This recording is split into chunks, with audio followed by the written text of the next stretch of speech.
Way back last summer, the Rock Fight broke the news that Switchback Spring, the new outdoor industry gathering for education, networking, and business, will be coming to Nashville on June the 16th to 18th of this year. And last week, we shared how the gathering is making serious headway with some of the biggest and best-loved brands in the outdoor world, with confirmed exhibitors including Arc'teryx, The North Face, Birkenstock, Mountain Hardwear, and Darn Tough. Not to mention Code Epoxy, Eagle Creek, Helinox, Teva, Rumpel, and Scarpa, or even Eagle's Nest Outfitters, Sunto, Cliff Bar Ultra, and Toad & Company.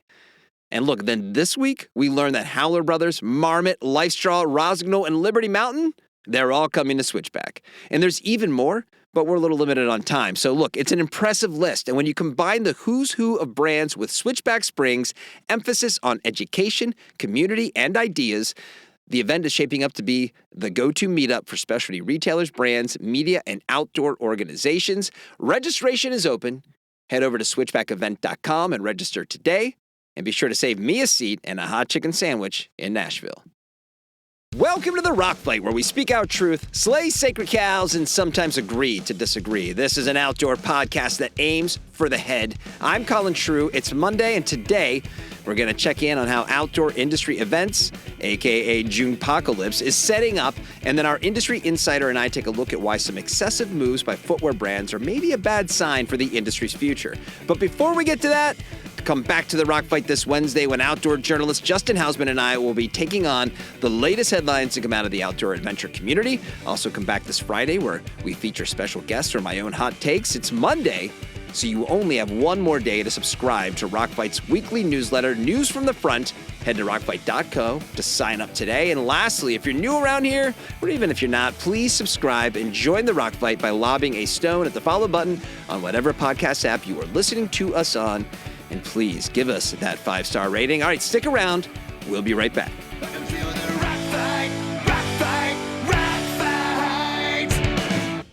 You're listening to Rock Fight Radio. Hey, ladies, germs, and groms, it's DJ CT, and you're listening to Rock Fight Radio. Get ready for more of that whole foot comfort from Fitz, because we have the follow-up to their massive hit single, Bold Sock. Here it is. Let's drop the needle on So Many Fits. There's a Fitz for the snow, the road or the trail, like picking a salad from romaine, iceberg or kale, from small to double XL, every size in the line, custom comfort dressing fits every time, cushion so thin you barely know it's there, or max out the padding, warm beyond compare, boots to no shows, invisibles too, whatever you're after, there's a Fitz for you. So many fits to fit you just right.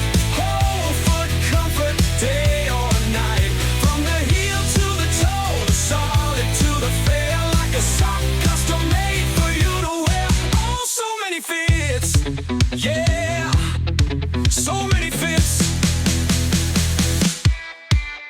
No matter your size, no matter your style, Fits will take you mile by mile. With cushioning choices and sizes galore, slip them on once and you'll ask for more. And now, back to the show. All right, today's opening shot is presented by Garage Grown Gear, your hub for ultralight gear. Learn more by heading to garagegrowngear.com. And before we get into our big footwear conversation with producer Dave and Owen, I want to talk about something here. We're officially in February, which means we're only 4 months away from, what do you want to call it? The Junepocalypse, the Convergence, the which city do you want to catch COVID in extravaganza? I'm, of course, referring to the packed schedule of events that happen in June that are all looking to attract the attention of the outdoor industry. These events are, of course, not all direct competitors, as some are more regional or audience-specific. But from Memorial Day weekend through June 30th, here is the rundown of everything I could find. And if I missed one of these events, shoot me an email at myrockfight@gmail.com so I can rectify that. These are also not in chronological order. These are just the events as I see them happening in June. Let's go through it. First up, the Outside Festival. Then we got the Grassroots Outdoor Alliance Connect. We got 3 different WWSRA shows in the Northwest, California, and Utah. 4 if you go back and include the week before Memorial Day, which is the Colorado show. We also have Switchback Spring. We have the Midwest Reps Regional Show in Michigan. We have Outdoor Retailer. We have 3 different 360 Adventure Collective shows in New England, the Mid-Atlantic, and the Southeast. We have 2 Outdoor Market Alliance Market Weeks, one the week before Memorial Day, but then one at the end of June. And then lastly, we have the GoPro Mountain Games. And then if we want to extend it out a week in July, we even get the Outdoor Market Alliance Media Show. So this is one beefy list, and you know what? Looking at it and running through it like that, I change my mind. If I missed anything, don't email me. I'm good. We got enough to talk about here. So the why June debate will continue to rage, no doubt, but clearly it's the default timing for these things at this point. I even moderated a panel at last fall's Outdoor Media Summit, which featured the show directors of GOA Connect, Switchback, and Outdoor Retailer. And the question, of course, came up from someone in the audience, why are you all in June? And that's its own topic that I don't want to unpack today. But the bottom line is that when it comes to the events on this list that impact order writing and the flow out of actual wholesale business, June is the month. 10 of the events listed here are rep, brand, and retailer-focused shows where the sales agents of the brands with the most market share meet with the specialty retailers with the most buying power and ability to determine trends, and to a certain extent, the success and future seasons of the outdoor industry. 2 of the events on this list, Switchback and Outdoor Retailer, are vying to be the temperature-setting national gathering of the industry. They'll both attempt to demonstrate the, quote, business gets done here element of having retailers and brands in the building together, and to a certain extent, there is truth there. But that's not what those shows are about. If we've learned anything over the past decade, is that the value of those big gatherings are in the gatherings themselves. And if the ad you heard at the beginning of this episode is any indication, Switchback is leading this race. And I'm not saying that because I'm bought and paid for by Switchback. It's impossible to hear that initial list of brands who are heading to Nashville this summer and not say they are the front runner here. And then we have the more consumer-focused events like the Outside Festival and GoPro Games. Now, I'll be honest, I only included the GoPro Games out of respect for their longevity and the fact that it's an outdoor-themed event that's held in the mountains and probably the most pure representation of the most core part of our community. I mean, watch a promo video for this event, and it's all uphill trudging and downhill biking and kayak rodeoing and lots of white faces outside of a ski resort base lodge, drinking beer, listening to music that features acoustic guitars and fiddles. It's as close as we'll get to stepping into a time machine and heading back to the late 90s/early 2000s era of the outdoors. And I say that with no malice. If anything, we need to be honest and say that this is the incumbent part of our community.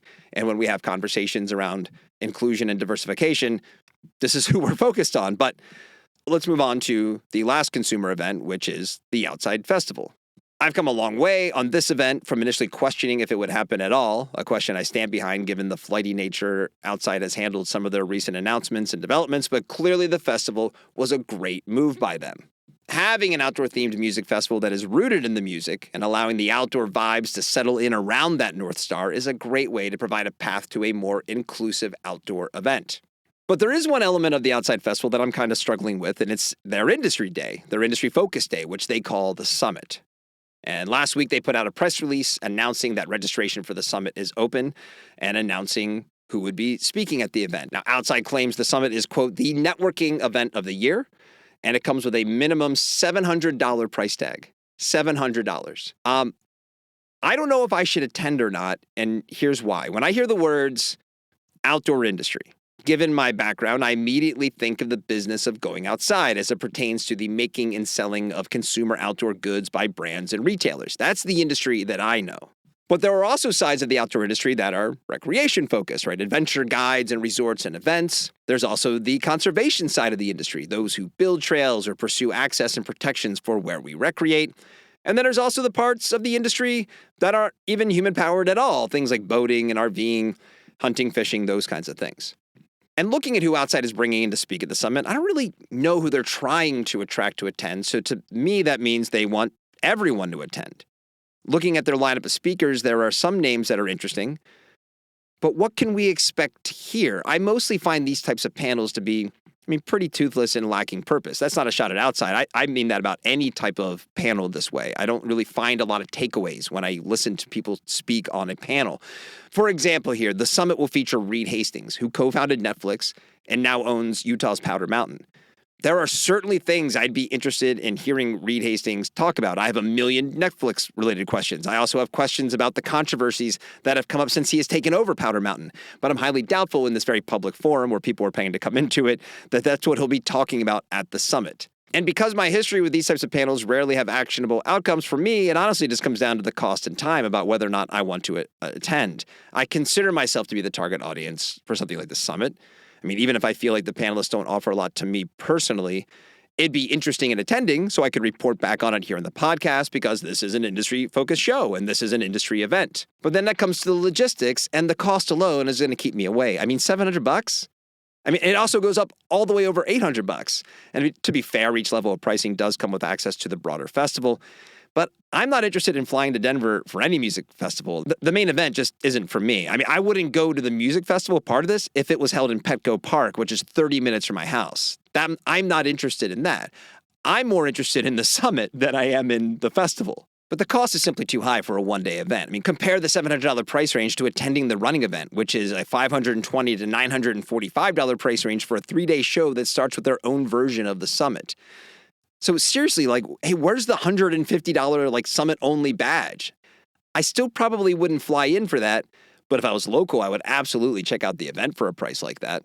And this is where I tie it all together so it doesn't look like I'm taking shots at Outside for no good reason. Considering the timing, the content, and the costs, and then compare that against the mountain of other industry events that are happening in the weeks afterwards, many of which feel more relevant to what I'm interested in as it pertains to the outdoor industry, it becomes pretty easy to pass on. And for all my shots at Outside over the years, I don't want that. I mean, come on, Outside, make it harder for me to say no. Firstly, just move your event to August. There's like nothing going on in August.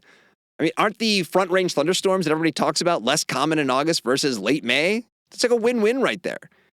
Because cost or intent aside, there are going to be people who want to attend the festival, but simply can't because they have another industry event that they have to attend.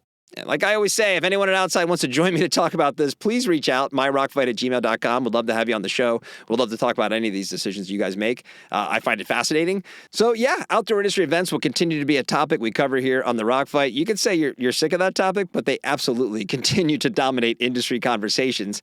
Also, like I said before, the opening shot is presented by your hub for ultralight gear, Garage Grown Gear. And hey, you want to know what's new this week on Garage Grown Gear? 3 more new brands. Lots of small Dyneema goodies from a new company called Aardwolf. Aardwolf? A-A-R-D-W-L-F? Aardwolf. What a great name. An 8-ounce chair from No Matter Products and some performance women's underwear from Yonder Pair.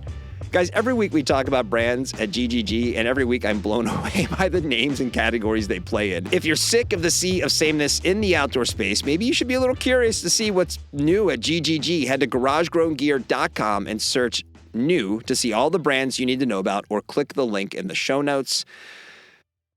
All right, guys, it's time. Let's get into our conversation. This week's conversation with Rock Fight's resident outdoor industry insider, and also Rock Fight's consigliere, our most trusted lieutenant, Owen Comerford.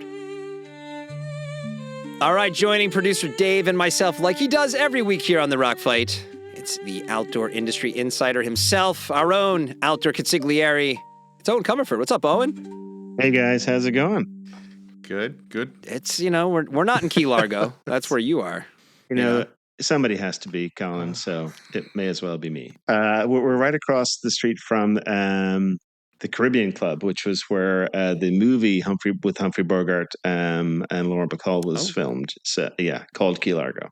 Yeah. No, it's great down here. And actually, Caribbean Club is an awesome dive bar right on the water, cash only. Just it's a good spot. All right. Well, if you're looking for Owen's autograph, go to the Caribbean Club tonight. That's right. Yeah, or karaoke on Wednesday nights if you want to. What's your go-to song? If you Al Green, Let's Stay Together. Oh wow! You had an answer. I don't have an answer. Yes. That's amazing. Yeah, Excellent. don't get me started. Really. Oh man. Okay. Dave, Next time I'm bringing wine. I'm do you bringing have wine. A karaoke song, Dave? No, I do not. I mean, do I? Maybe Piano Man. I could sing Piano Man. Then backup is Wagon Wheel. Suspicious Minds by Elvis, obviously. All right, guys. Well, listen, this is why I love making this podcast, because I love talking about the outdoor industry in general. but sometimes in the show we're in the weeds with like business decisions and management changes. And we're going to talk a little bit about that later on. But sometimes, like days like today, we just want to talk about dumbass shoes. All right. And a couple of weeks ago, I got an email from some alert listeners that Hoka was releasing what they are calling the Speed Loafer. It's a $185 sneaker loafer combo with a classic leather loafer upper, complete with tassels. Not a penny loafer now. It's a tassel loafer that is built on the chassis of a Hoka Speed Goat 5. And I shared that shoe with my Rockfight cohorts here, and our industry insider, he declared that he thought this was a fake shoe, and posted about it on LinkedIn, like throwing it out there in the world. And as it turns out, as of this recording, January 31st, not fake and very sold out. I still say it's bullshit. I think it's a communist plot. It's fake news. Yeah. Just refuse to acknowledge its existence. First, give our listeners, if they haven't seen it, 2 seconds to Google Hoka Speed Loafer. You'll see it in all its glory. And like the first time I saw it, it looked exactly like every other outdoor April Fool's where they Photoshop whatever some core technology that they have onto something that, kind of could maybe, but doesn't really make any sense, right? Classic Photoshop April Fool's joke. And then I read the description and it's like, okay, it's got a speed tassel. I'm like, come on, somebody is taking, there's no way it's a speed tassel. No. But then I'm like, well, what's this speed tassel? So this speed tassel actually, the laces come together at the speed tassel, and it's like a quick, it's got a little spring-loaded, It's like a bungee. It's like a thing around your waist in your Gore-Tex jacket or whatever. But I'm looking at this thing going, well, hold on. The tassels themselves are lace tips, right? So there's like 6 lace tips in the tassels. So even if you are, tightening, I thought a lot about this. Even if you're tightening the lace that goes around the top edge of the shoe, where else am I tightening? It's just like a full, heel. Inner body tight. I don't know. I was like, there's no fucking way that this is real.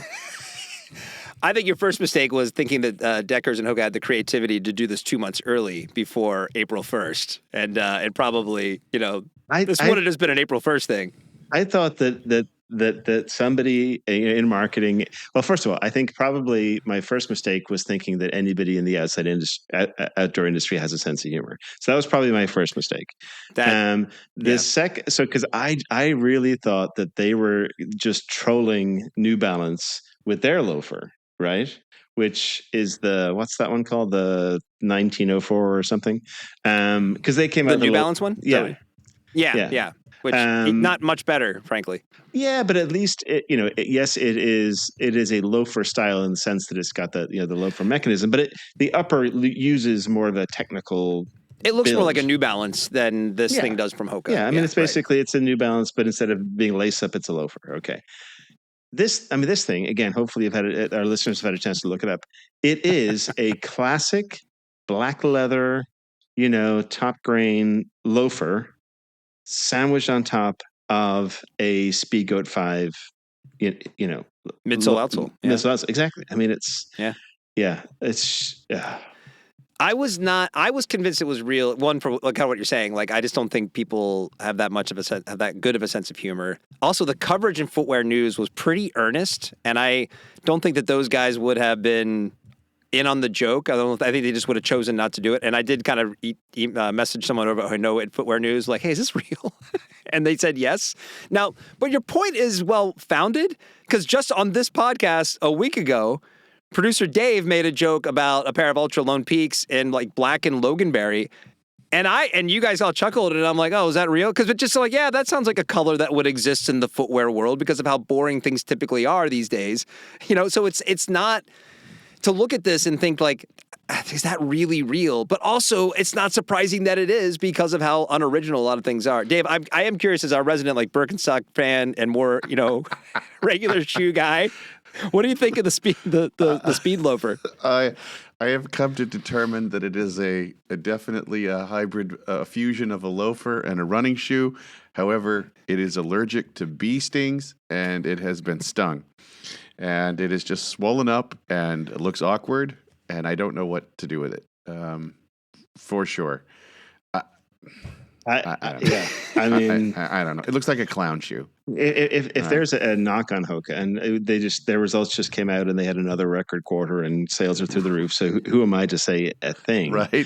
But if there's a knock on Hoka, is that it's become the old fart shoe, right? Yeah, It's big. sure, It's it's sure. comfy. It's great for walking around the mall. I mean, at what point does the fact that it's your mom's walking shoe, and my mom is 85, at what point does that become baggage for the brand? And like, this is almost like, oh no, we're embracing that shit. I mean, we're going Yeah. full. Well, and they've done a lot of really good work because they started off, we've talked about in the pod before about how those original Hokas were functionally, a lot of people had interest in them, but were just not great looking pieces of footwear, to put it lightly. And they've done a lot of work to make it much more palatable and make it just a faster looking shoe and something that maybe a younger person would be attracted to. And this is kind of just going fully the other direction, to your point. It does, but you bring up their earnings. Like, this is what I wrote on your LinkedIn post. I think it just feels like they have fuck you money. They're like, sure, whatever. Like, whatever, we have the golden touch. Whatever we touch right now, just sign us up for another 30% growth next quarter. That's exactly what this feels like. Do you have fuck you brand equity? That's my question. Dave, does anyone have fuck you brand equity? Oh, yeah, they do. The bigger you get, the more that you have. I mean, look, once you're $1 billion, it's you can screw up a lot, and it still takes a long time to come to the bottom of that. I mean, look at Reebok, for goodness sake. They existed for decades with no real shot of ever growing again, and they just kept going backwards. So I don't know if it falls into, danger zone, but, yeah, to your point, they can play around and look, like Owen just said, their track record's pretty good with the clown shoe. So, like I said, I think it looks like it was stung by a bee. That might be the next big thing. Do we need to revise the zombie rules? Like, if you achieve $1 billion, are you forbidden from becoming a zombie? Like, you become a zombie horde, Colin. It's not just a single zombie. At that point, you're a much bigger entity. You roam the countryside. You devour not just individuals, but whole collectives and farms and civilizations go down as you just move until one day you become part of the stable of authentic brands. It's just really, there is a life path to this. We'll get to that in a second. We were definitely talking about them today. Go ahead. So speaking of crazy clown shoes, have you seen the new Mizuno Wave Rebellion Pro 3? I have, yeah. I saw, and I looked at it again when I saw you added it to the notes today. I mean, and all of these guys we'll have linked in the show notes, and we'll probably take this segment and put it on YouTube, so there's at least some visuals to go with this. But go ahead, yeah. Yeah, I mean, it's not a bad looking shoe. It's in sort of the mode of the current shoes or whatever else. But this thing, platform shoes in the 70s were lower than this thing. It's got a 61 millimeter stack at the heel. That is I don't know how to. I mean, I guess some people love it. So I'm not a runner, so who am I? But it looks like you're like wearing high heels out there. It's kind of wild.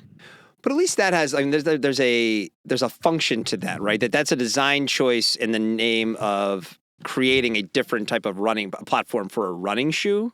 Like, if I saw someone just walking in the airport with that, you'd be like, what are you, like, can you even walk comfortably in that shoe? It's a little bizarre, but at least there's a purpose there. I mean, I guess there's a purpose behind the speed loafer too. But can we not call it the speed loafer? Like, loaf. Like, what does loaf mean? Or adding speed to the name? It's just like, it just doesn't work for me. It's the speed loafer, Colin. They own that now, and you can't take that away from them. Well, and this is a good segue into the conversation I wanted to have today, because I do want to have a serious conversation on footwear today. Like, I brought up the thing we said about last week about the ultra color and me just sort of accepting that was probably a real color. The debate on this, it's like, if this had been fake, I would have been like, wow, good for you, Hoka. But my gut instinct was like, it's not fake because of kind of how ridiculous it is. Like, yeah, of course they're doing something like this. I mean, and on top of that, we've talked on this podcast at length and awarded it the ugliest shoe of 2024. We had the Merrill Burton collaboration, which I don't have the 82-syllable name that they gave that thing off the top of my head. Yeezy had a moment before Kanye, self-combusted not that long ago, but not great-looking shoes. I mean, some of these, I think it's indefensible, like what they're going after. But this is I just look at the amount of money being spent on this category, on these collections, on these brands that are profitable like a Hoka. This isn't like desperation stuff. Like, why aren't you investing in real innovation? I mean, what is of the outdoor products we talk about, which category is probably the least sustainable? It's got to be footwear. They're all disposable products. You wear them out faster than anything. Why is not some of this money being pumped into sustainability initiatives and just to create more of this? This is the ultimate example for me of the disease of more. Yeah, I guess, but I mean, there's been innovation in footwear. I would argue more in footwear than in apparel. You look at the footbed technologies that have changed, the carbon fiber inserts, the even changes from maximalist to minimalist to back to maximalist to zero drop, all of the stuff, right? Yeah. That's all been in the last all those things I rattled off in the last 15 years. So. Yeah, I don't know. I don't buy that there's no innovation in footwear. I do think though we're in a world of just let's throw everything at the wall and see what sticks. Well, yeah. Why are they doing this? I mean, look, fugly, chunky comfort. Think of the brands that have positioned themselves. There's multiple billion-dollar brands, Hoka being one of them. So why are they doing that? This is a massive market, and this is clearly not a performance piece. So it's going right at the casualization. So to me, this is actually more on brand than not. Because it does fit into the design DNA of what they do and the category. Now, it's casual versus performance, and it doesn't fit into that true innovation like you're talking about. But this totally fits. I mean, we're having fun with it, but it is in their DNA to bring oversized comfort to a category that didn't necessarily honor it before. It still just looks... Speed tassels is my favorite, frankly. I'm so about speed tassels. Can we just blame Crocs outright? Like they started this snowball rolling? Yeah, for sure. Just such a Crocs hater. Did they get it rolling? Why not Keen before that? Right? Why not, go back in terms of they took the sports sandal from a more of a strap kind of thing of a Teva and a Chaco, and they brought a bulbous toe, bumper to it. So there goes to that. And Birkenstock before that, they big chunky, straps since monks were running around. So it's like, I think they all kind of are related in some way. I think maybe what we're missing is the chunky comfort family tree. Right, which should have used to be a Walmart parking lot, but now it's really, I think we've got a place for that. I just look at the Keen. You can, if you don't like it, it doesn't aesthetically. I get it, but it was let's protect your toe. Let's make it. The siping was for the be used on. It was a sailing shoe first before anything else. Right. Even Crocs, I like to take shots at them, but listen, it was an affordable and it's comfort and it's a slipper that you can kind of wear around. I get it. I wish it hadn't gone where it has gone to because I think I hate looking at them. But every brand has one now. Yes, like correct, every brand has a version of that.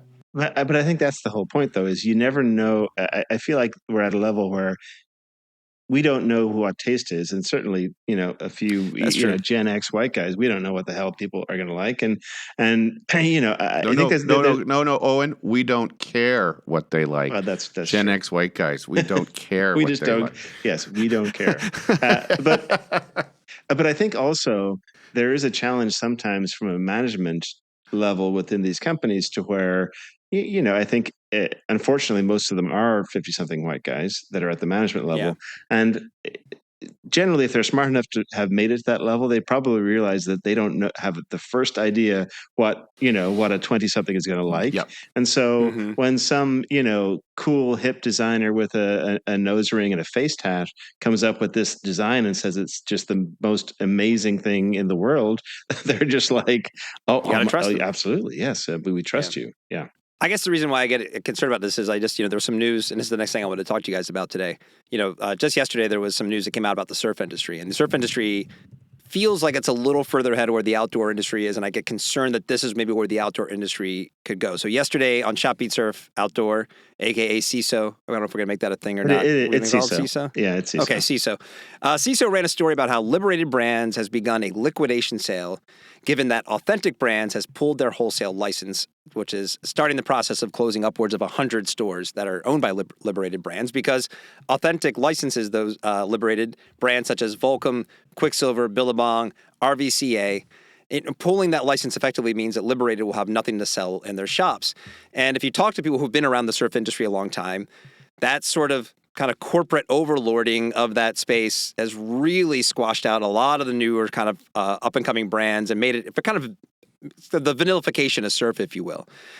What are some of the learnings if we look at surf that we could see for our space? Like, is this a cautionary tale for outdoor? Definitely. I mean, you do not want to be authentic branded as a category, because ultimately, right? I mean, They've become a verb. because ultimately, right? You just speak. I mean, look at Spider. Look at anything that's gone down this path, right? Yeah. Because authentic brands is probably the most ironic name ever, right? I mean, it's just the brands lose all authenticity, and it's just about milking these what typically have become zombie brands, shortly before this all goes down, because authentic brands almost always acquires out of bankruptcy.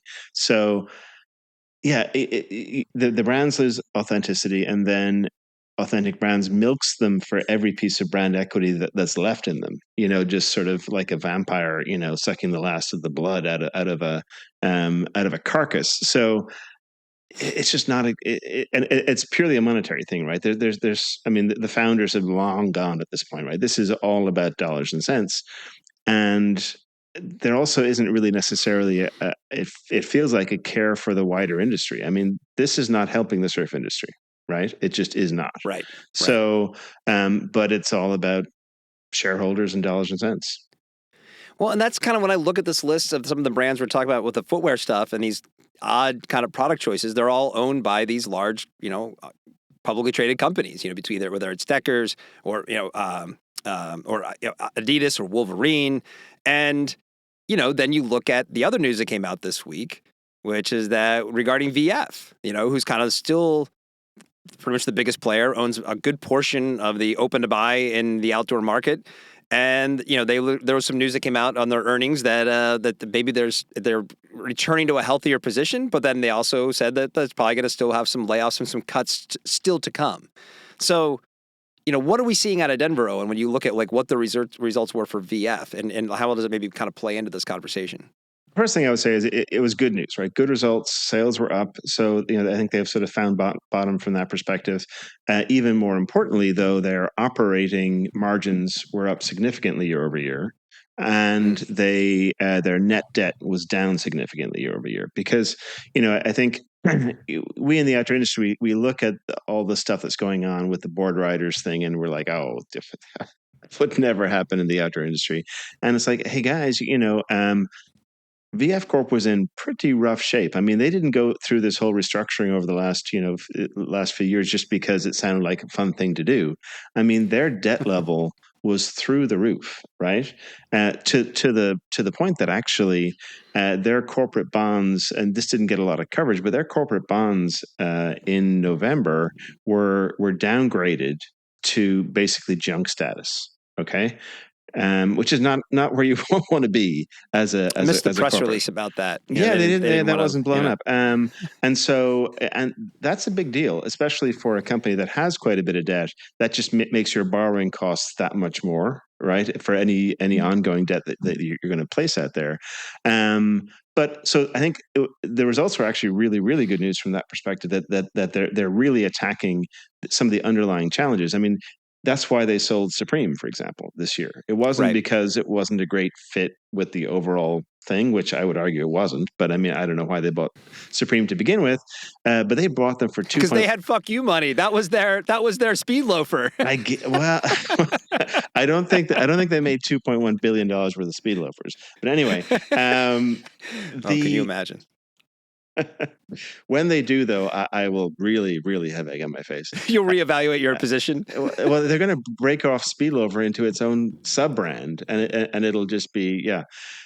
So Supreme for $2.1 billion, which they then turn around and sold for $1.5 billion, I think, or $1.6 billion, right? Yeah. So little haircut. Not great. That's what this has all been about. I mean, they've been doing, shedding assets or selling assets, lease buybacks, whatever. And so that's what this has been about. I think the interesting thing is that they said that they had saved 300 million based upon the restructuring they had done to date. So, and that was, I think we had 240 odd people or layoffs announced last year, and then I think the year before was about 500. So this is a chunk, and then the year before that was another 300. So we're over 1,000 people so far in terms of layoffs over the last few years.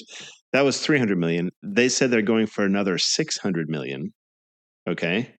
And at least half of that they said would be SG&A. So in other words, about the same again, I think, in terms of the layoffs are coming at North Face.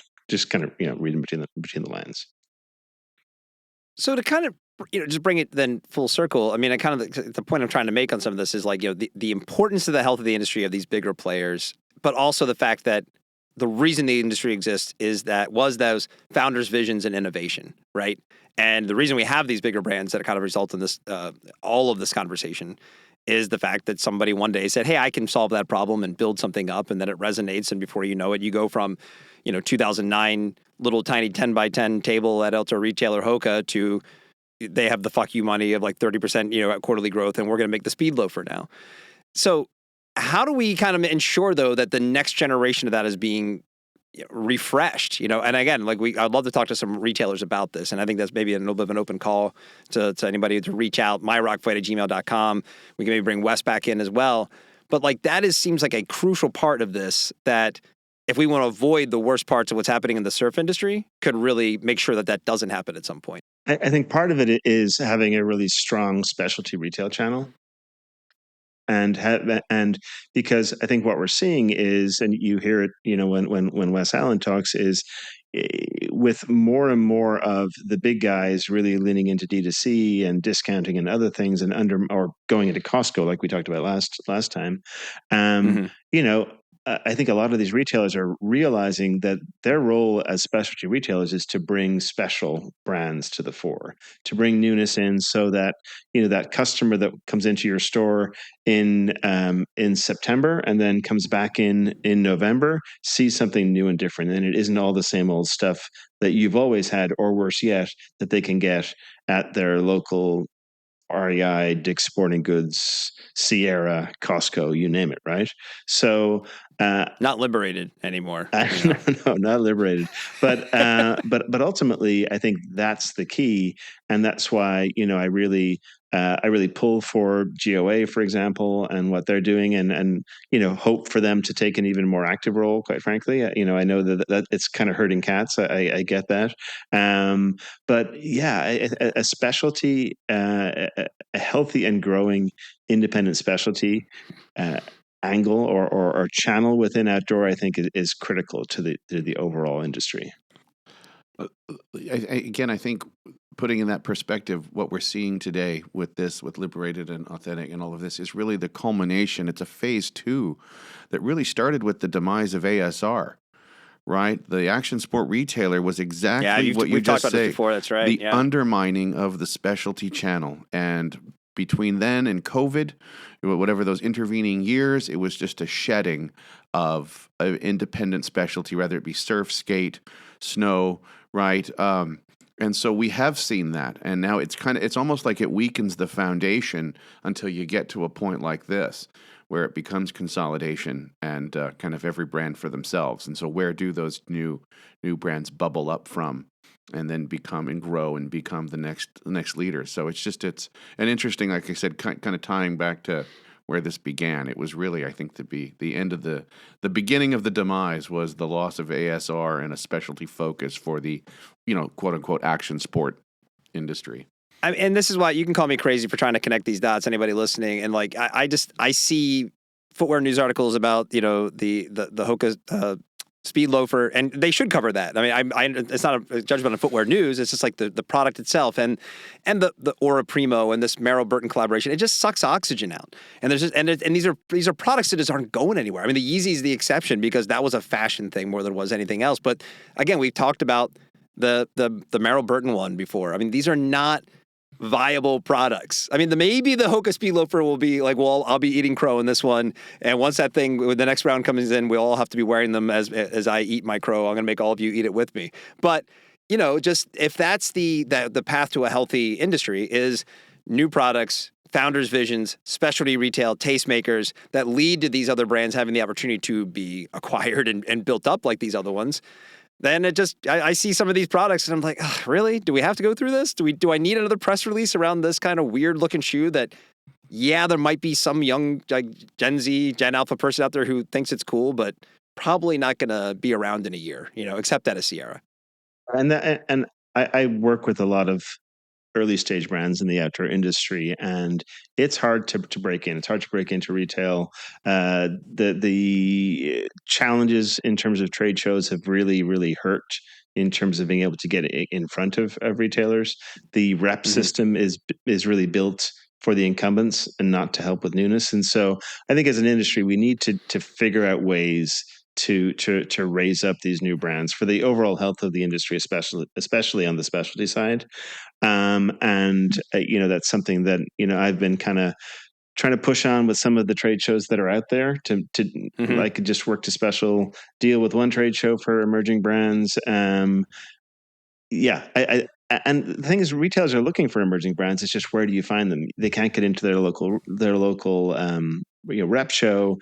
It's tough, and so they've got to spend a bunch of money on Meta to try to get out there and make a name, and then hopefully get picked up and get noticed by the wholesale channel. But it's tough, and then there's investment is tough because you're not going to get a tech multiple on a new shoe or a new jacket or whatever. Right. So it's not easy being an outdoor founder, I'll tell you that. But there are lots of really, really great founders out there who have awesome, authentic visions for how we can bring new, interesting, innovative, sustainable products to the market. It's time for a party shot. All right, guys, so I'm rolling solo for the parting shot today, and let's keep the attention on Hoka, all right? So after recording the conversation you just heard with Owen and Dave, there were two other Hoka items of note that I discovered. One was an article in SGB that Wall Street has reacted negatively to Decker's projections for Hoka, despite those projections being positive, because there was an expectation that they would be higher.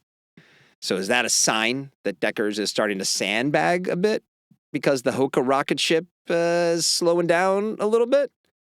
The other thing I heard about Hoka was an ad for the brand, a Hoka ad on the Bill Simmons podcast. If you're not familiar, Bill Simmons is a famous sports personality. Probably has the biggest sports podcast in the world, I would assume.